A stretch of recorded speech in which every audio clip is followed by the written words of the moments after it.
Graydon House and Harper Audio present The Secret of You and Me by Melissa Lenhardt, performed by Courtney Patterson and Natalie Duke.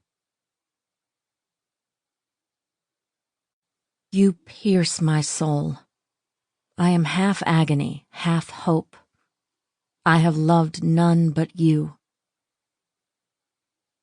Jane Austen, Persuasion. The legend is dead. Raymond Arnold Noakes, Ray to his friends, goddamn Noakes to his enemies, died as he lived.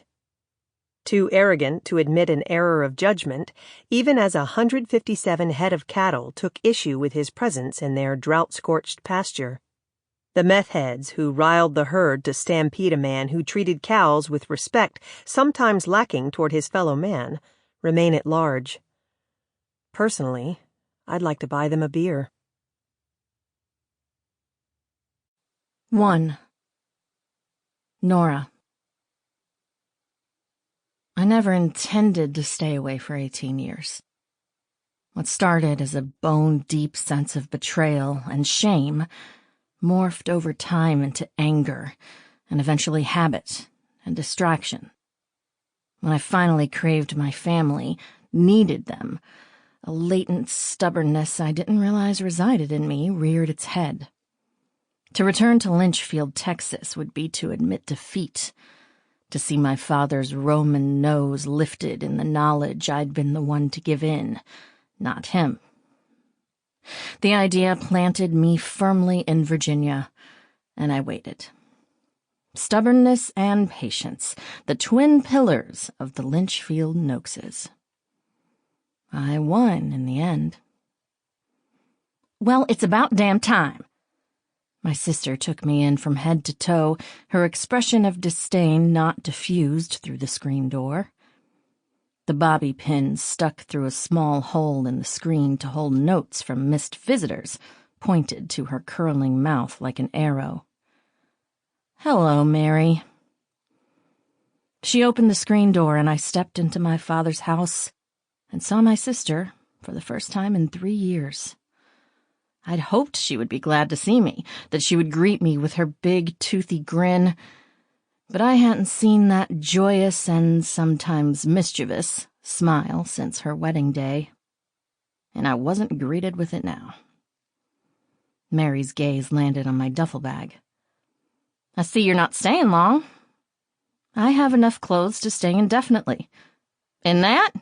In this. I assume Clark's still sells toothpaste? Clark's Pharmacy has been out of business for 9 years. Has it? I'm sure a lot has changed, though this room might as well be encased in amber. We glanced around the den.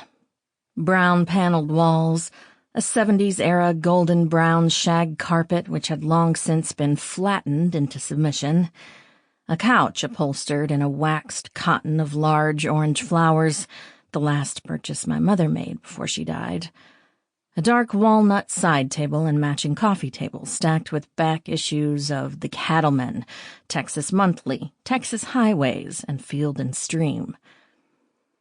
A black recliner sat at one end of the couch, angled slightly toward the center of the room to imply a conversation area, but in reality was pointed toward the television sitting on a rickety metal stand across the room.